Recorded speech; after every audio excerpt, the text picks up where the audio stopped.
If you are over the age of 45, do not leave this video. Not even for a second, because the scam you are about to hear about does not target teenagers. It does not target people who are new to the internet. It targets parents, grandparents, business owners, retirees, and people who believe they are being careful. People who think they would never fall for something like this. It always starts the same way. A simple message appears on a familiar messaging app. The profile photo looks right. The name looks right. The tone feels normal. The message says something like, "Hi, this is my new number. I had to change phones. Please save it." Nothing about it feels dangerous. A few minutes later, another message comes in. This time, there is urgency. There is pressure. There is a problem that needs to be solved immediately. A payment didn't go through. A bank limit was reached. A business transaction is stuck.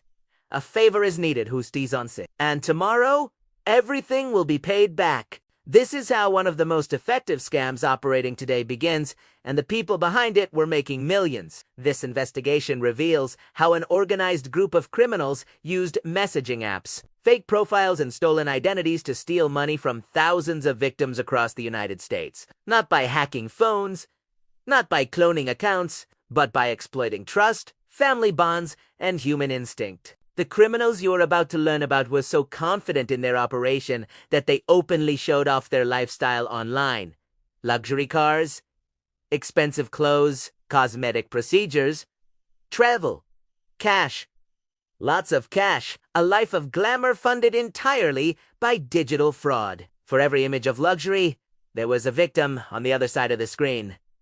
Parents, elderly couples, small-town families. People who believed they were helping their own children in an emergency. Authorities estimate that this single operation generated over $1 million per month and left thousands of victims behind. One of those victims lives in a small town in the United States, hundreds of miles away from any major city. A quiet place where everyone knows each other. A place where people don't expect to become targets of organized cybercrime. He received the message during lunch.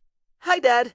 I changed my phone number. Please save this one. You can delete the old number." The profile photo was his son. The writing style felt familiar. The conversation continued naturally. A few minutes later came the request. A payment had failed. A limit had been reached. There was urgency. There was stress. The message said it would all be fixed the next day. The amount requested was just under $6,000. He hesitated. But emergencies happen. Parents help their children. He asked for the payment details and received an account number that didn't belong to his son. But in that moment, logic was overridden by concern. He didn't have the full amount available, so he asked another family member for help. The transfer was made quickly, without delay, without verification. Minutes later, another message arrived. Another urgent request. Another transfer. Another promise to pay everything back tomorrow. This time, suspicion finally kicked in. He called his son's original number. The truth came out instantly. There was no emergency. There was no new phone. There was no request for money. It was a scam. This is how the operation worked. The criminals did not hack accounts.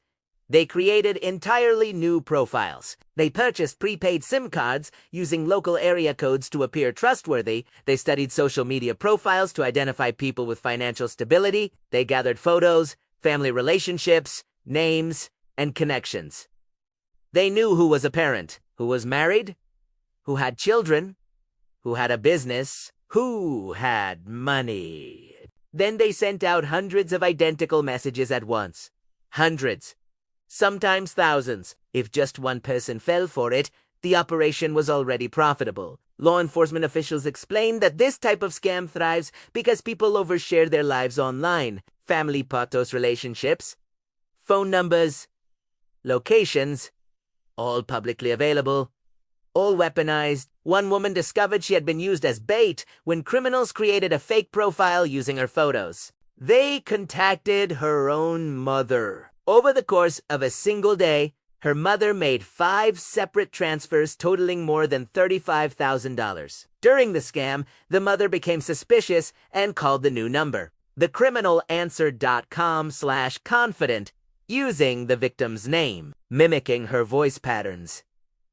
Controlling the conversation. The psychological manipulation was precise. This was not amateur crime. This was a structured organization. Investigators quickly realized this was not an isolated case. Dozens of reports came in from different cities, different states.